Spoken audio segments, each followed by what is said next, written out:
Hello hi everyone, তোমরা সবাই কেমন আছো? আমার এই ছোট্ট মিনি ব্লগে তোমাদের সবাইকে ওয়েলকাম। তো ঘড়িতে এখন বাজে প্রায় 10:30। তো রান্নাঘরে চলে এসেছি, আর কি রান্না করবো প্রথমে ভেবে বুঝতে পারছিলাম না। তো তারপর ভাবলাম যে কি করা যায়। তো চলো কি রান্না করলাম সেটা তোমাদেরকে পরে বলি, আগে তোমাদেরকে একটা কথা বলি। কাল রাত থেকে মেয়ে বলছে আইসক্রিম খাবো, যেহেতু আমি ওকে বাইরের আইসক্রিম দিই না, সেহেতু মানে ফ্রিজে ছিল একটু মাজা, তো সেটা দিয়ে দুজনকে দুটো আইসক্রিম বানিয়ে দিয়েছিলাম। তো খেয়ে বলছে দেখো কি টেস্টি হয়েছে মা। তো যাই হোক, বাচ্চারা তো আইসক্রিম খেতে ভালোবাসে বলো। আর এই অল্প রান্না করতে করতে জানো তো, মানে কাটাকুটি করার পর একটা ভাজা বসিয়েছিলাম, ভাজা করতে করতে এত গরম লেগে গেছে, নিচে এসে একটু ফ্যান চালিয়ে মানে একটু হাওয়া খেয়ে নিলাম, যেহেতু আমার রান্নাঘরটা হচ্ছে সিঁড়ির ঘরের নিচে, জানোই তো খুব গরম।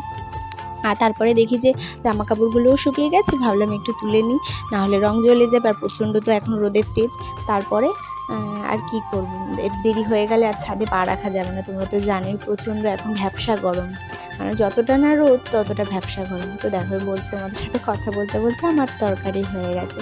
তো এবার আমি তরকারিটা রেখে আর গ্যাসটা ভাবছি মুছে নেবো। অনেক সময় না আমি পরে মুছি, যেহেতু গরম একে রান্না করে সঙ্গে সঙ্গে আমি আর করতে পারি না। তো আজকে ভাবলাম করেই নিই, সেই তো করতে হবে, করেই নিই। তো দেখো আমার মনে হয় রান্নাঘরটা সবসময় পরিষ্কার রাখাটা উচিত, আর আমি চেষ্টা করি সবসময় করে নেওয়ার। আবার অনেক সময় মনে হয় যে মেয়েকে যখন স্নান করাবো একেবারে তখন রান্নাঘরটা পরিষ্কার করবো।